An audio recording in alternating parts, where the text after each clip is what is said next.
নমস্কার, আমি জ্যোতিষ সম্রাট শ্রী অভিজিৎ শাস্ত্রী। আজকে আবারও আপনাদের সামনে আসলাম। আবারও আসার মুখ্য উদ্দেশ্য কি? আজকে একটি নতুন অ্যাস্ট্রোলজিক্যাল বিষয়বস্তু নিয়ে আলোচনা।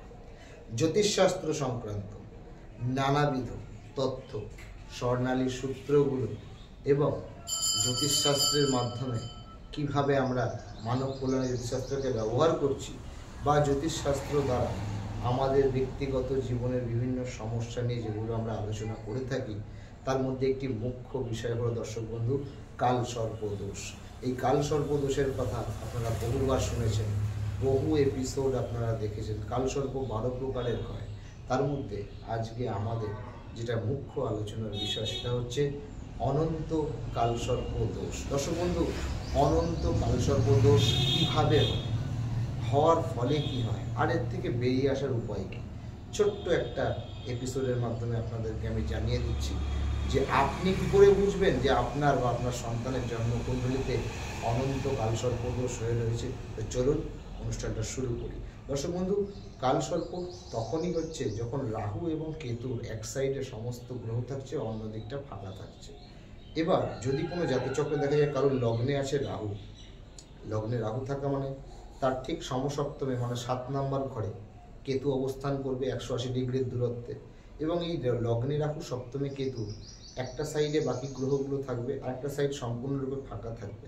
যদি এমন কোনো জন্মকুণ্ডলী আপনার সন্তানের, আপনার পরিবার পরিজনের কারোর যদি থেকে থাকে, তাহলে বুঝে নিতে হবে যে তার অনন্ত কালসর্প দোষ রয়েছে।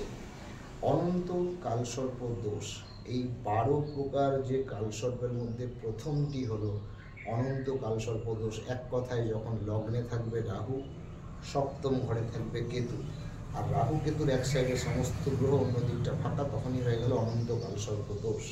এবং এই অনন্ত কালসর্প দোষ থাকলে যে অসুবিধাগুলো হয়, সর্বপ্রথম যাদের জন্মকুণ্ডলিতে এই অনন্ত কালসর্প দোষ থাকে তাদের জীবনের সর্বকার্যে বাধা হওয়াটা খুব স্বাভাবিক ব্যাপার। তারা লাইফে চেষ্টা তো করে যে বিভিন্নভাবে সাকসেস অ্যাচিভ করার, কিন্তু প্রত্যেকটা হওয়া কাজ তাদের যেন ঠিক সময় সিচুয়েশনে গিয়ে বেঁধে যায়, আটকে যায়, হতে চায় না। এই সর্বকার্যে বাধা হওয়া, হঠাৎ করে প্রচণ্ড মাথা গরম করে ফেলা, লোককে আবেগের বশে অনেক বড় বড় কথা বলে ফেলে এবং বলে নিজেদের শত্রু বৃদ্ধি করে ফেলে এবং মানুষের কাছে অপ্রিয় হয়ে ওঠে। শুধু তাই নয়, একটা আগ্রাসী মনোভাব এই অনন্ত কালসর্প দোষ থাকলে সেই জাতকদের তৈরি হয়। দাম্পত্য জীবনেও এর চরম একটা প্রভাব পড়ে। যারা ব্যবসা করো তাদের অনন্ত কালসর্প দোষ থাকলে রং ডিসিশন, সঠিক সময়ে সঠিক সিদ্ধান্ত না নিতে পারা, এই সমস্যাগুলো কিন্তু অনন্ত কালসর্প দোষ থাকলে আমরা সাধারণত দেখি হয়ে থাকে।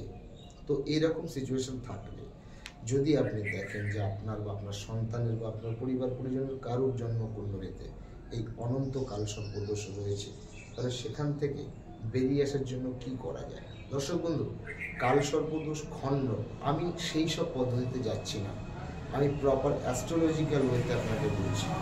রাহু গ্রহ আর কেতু গ্রহ, এই দুটো গ্রহের কারণেই তো এটা সৃষ্টি হয়েছে। আপনাকে রাহু গ্রহটাকে আর কেতু গ্রহটাকে শান্ত করতে হবে। কিভাবে করবেন?